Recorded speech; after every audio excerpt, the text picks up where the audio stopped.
So I found this saying, this is a legal saying, and this is actually straight out of some of the, National Archives and also some of the old minute books on law. When you're researching all of the legal processes, when I'm researching for the right to petition, and especially when we're getting onto the Act of Indemnity, which is an act which I didn't even know of, related to the 1688 Bill of Rights, William of Orange, and all through all of the Magna Carta quotes are always referring to all these different charters as well. So this basically, it's called ad quodum damnum, and it means ad quodum damnum or ad damnum is a Latin phrase meaning according to the harm or appropriate to the harm. It is used in tort law as a measure of damage inflicted and implying a remedy, if one exists, ought to correspond specifically and only to the damage suffered. So when you're looking into the Tumultuous Petitioning Act or even Magna Carta and the right of, to be judged by the peers and so forth, particularly when people are getting sentenced all through legal basis, this really, when you've got a claimant and they are the ones who are bringing the grievance, right? So if you are the one making the legal claim or drafting up the petition, drawing the writ and getting the signatories to it and obtaining their statements and evidence, and you are the ones claiming that you have been harmed or damaged, right? Then you need to act in accordance with that, right? Really, the police, this is the basis of when the police are acting. So when the police are pursuing criminals, and they got to break into a house, or the amount of, reasonable force, used can only really equate to the seriousness of the offence according to this rule of law, right? So, if someone has, stolen a paperclip, then you can't break. It's not, you could argue it's not reasonable or justified to break a door down to retrieve it, right? The more serious the offence, the more, according to the harm. If someone's been raped or murdered or whatever. Now, this is very interesting when you get into you see, when the police get witnesses to aid them and help them, right, the Crown Prosecution Service are using this assisting offenders, which is granting them immunity. So they're not going to prosecute those people because they're helping them to go after more serious crimes, right, that are more serious. So they are basically forgiving them or bringing them under protection in pursuant of more serious crimes. That's the exact same basis of the right to petition.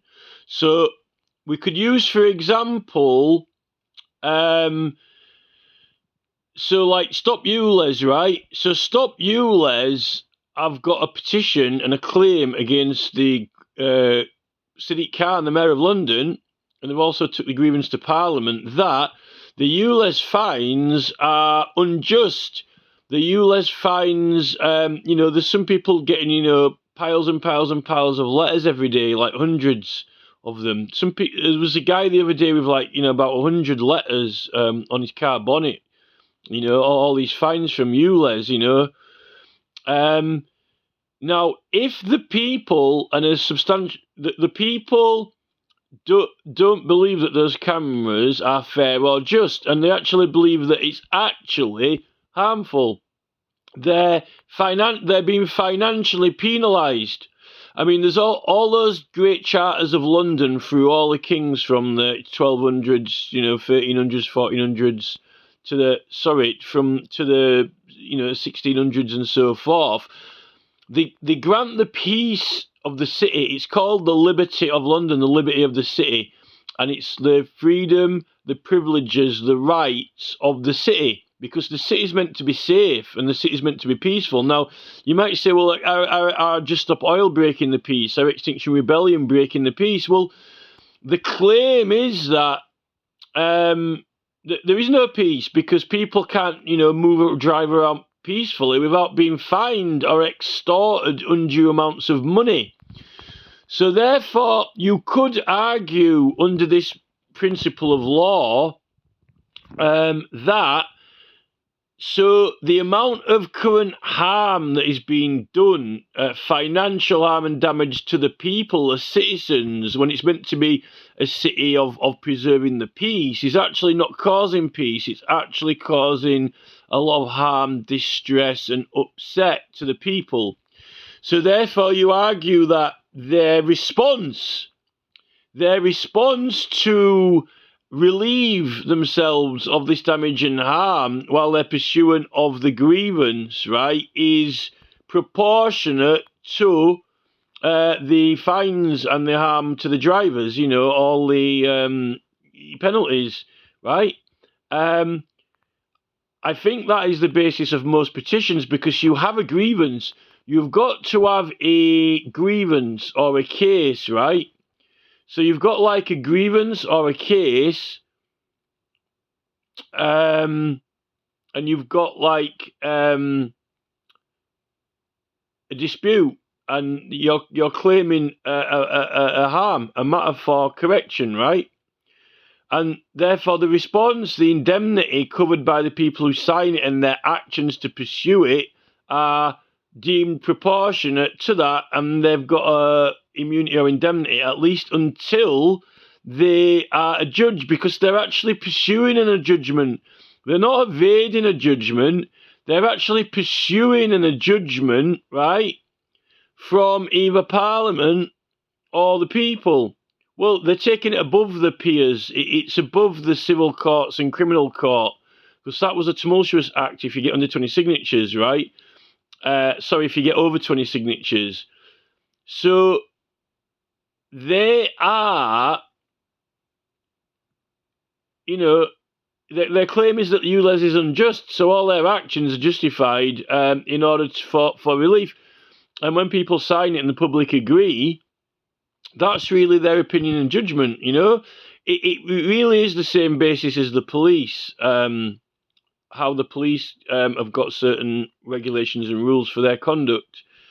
And it's the fact that they're presenting it, they've written it out, and they are presenting it for a decision which will also include not only the decision, like, for example, they want to stop ULEZ, but also on their behaviour being proportionate to it. But the thing is, what's happening is they're getting put into the courts, and the courts are sometimes prosecuting them or giving them sentences separate to the matter that's been brought, right?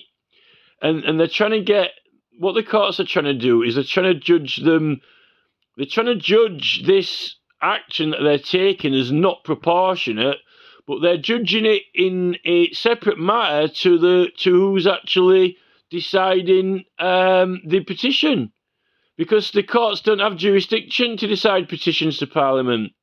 And if Parliament decide that, yes, these ULEZ cameras need to be stopped, then surely they need to be stopped because it's unjust, because it was causing harm to the people, and therefore the actions taken, I think the people signing in it are, it is the consent of the peers.